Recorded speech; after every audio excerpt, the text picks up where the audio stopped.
परमेश्वर को धन्यवाद। सभी को जय मसीह। मैं पूजा, आसाम से। आप सब मुझे जानते हैं। मैं गोविंद जी का पत्नी हूँ और मेरे पति पास्टर का काम करते हैं, आप सभी को पता है।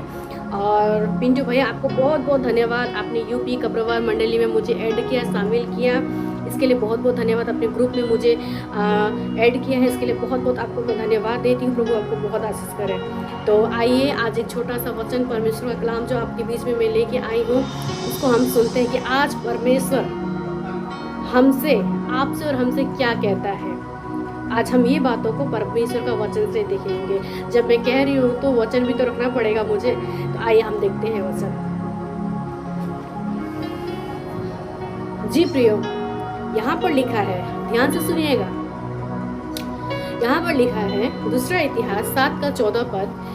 तब यदि मेरी प्रजा के लोग जो मेरे कहलाते हैं दीन होकर प्रार्थना करे और दर्शन की खोजी होकर अपनी बुरी चाल से फिरे, तो मैं स्वर्ग में से सुनकर उनका पाप क्षमा करूंगा और उनके देश को ज्यों का त्यों कर दूंगा। सुनिए मेरे प्रियजन, मेरे भाइयों, मेरे बहनों, ये वचन के अनुसार, ये तो कॉन्टेक्स्ट में इजरायली हैं, लेकिन आज यही बातें परमेश्वर हमसे नया नियम में कहता है कि कलीसिया से खासकर, कि यदि हम अपने मन मर्जी से काम कर रहे हैं तो परमेश्वर मत्ती 7:21 अनुसार हमसे कहेगा कि मैं तुम्हें नहीं जानता। जी हाँ, आपने सही सुना। हे प्रभु कहने वाले हर एक लोग स्वर्ग के राज्य में प्रवेश नहीं करेंगे, वही करेंगे जो परमेश्वर की इच्छा पर चलते हैं। जी हाँ, अगर आप मनमर्जी कर रहे हैं, परमेश्वर का वचन को तोड़ मरोड़ कर अपने लोगों को सिखा रहे हैं, अपने कलीसिया में सिखा रहे हैं, अपने पड़ोसी को सिखा रहे हैं, तो भाई कीजिए,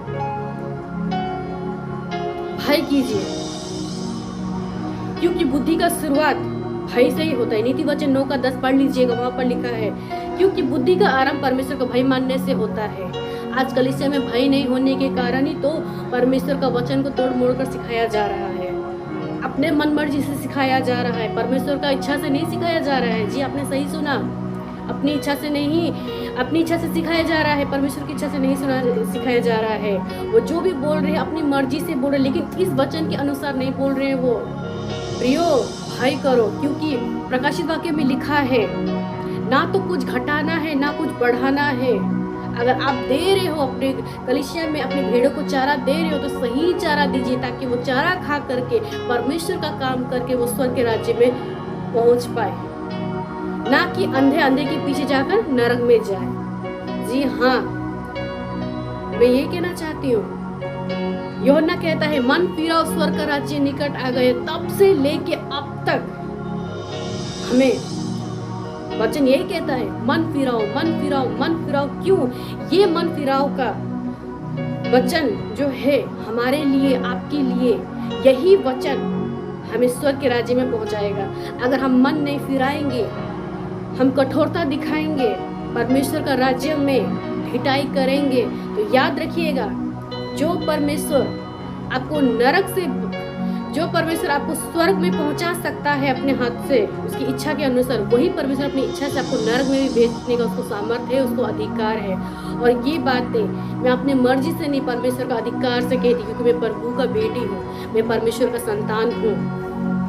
इसीलिए भय कीजिए कि यदि आप मन नहीं फिराएंगे परमेश्वर का राज्य में, तो सोचिए कितना दर्दनाक मृत्यु उस नरक में आपको झेलना पड़ेगा, जहाँ में रोना और दांत पीसना है। धनवान और लाजर का कहानी आपने सुना होगा कि कितना भय है और कितना दर्दनाक नरक है। इजरायली को पत्नी कहेगी, यहाँ में तो डायरेक्ट लिखा हुआ दूसरा इतिहास 7:14 में, यदि मेरे प्रजा के लोग, प्रभु किसको कह रहा है? इजरायलियों को, कॉन्टेक्स्ट में इजरायली है। लेकिन आज वही परमेश्वर, वही यीशु मसीह आज हमसे कहता है, कलीसिया मन फिराओ, स्वर्ग का राज्य निकट है। परमेश्वर का वचन को ठीक रीति से काम में लाओ।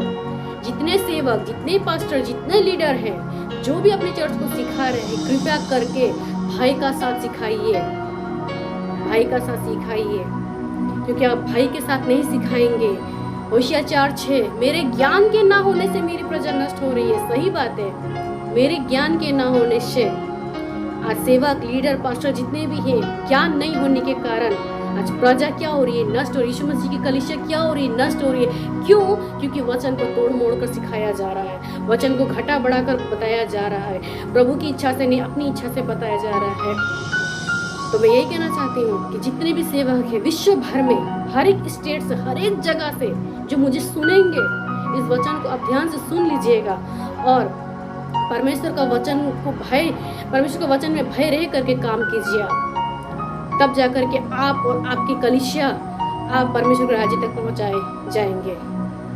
जी हाँ, परमेश्वर का वचन जीवित और दो धारी है, क्योंकि जीवित परमेश्वर के हाथ में पढ़ना भयानक बात है। इब्रानी 10:31 पढ़ लीजिएगा। सच्चाई की पहचान प्राप्त होने के बाद यदि हम जानबूझकर पाप करें तो दूसरा बलिदान नहीं, दूसरा यीशु आने वाला नहीं, क्योंकि यीशु मसीह पाप, प्रेजेंट, फ्यूचर एक ही बार मर चुका है हमारे लिए, दूसरा बलिदान नहीं है। प्रियो, आशा करती हूँ कि आप मेरी बातों को समझे होंगे, जाने होंगे और मैं प्रभु को बहुत बहुत धन्यवाद देती हूँ। सब बातों में प्रभु की इच्छा और मर्जी पूरी हो। सभी को जय मसीह की।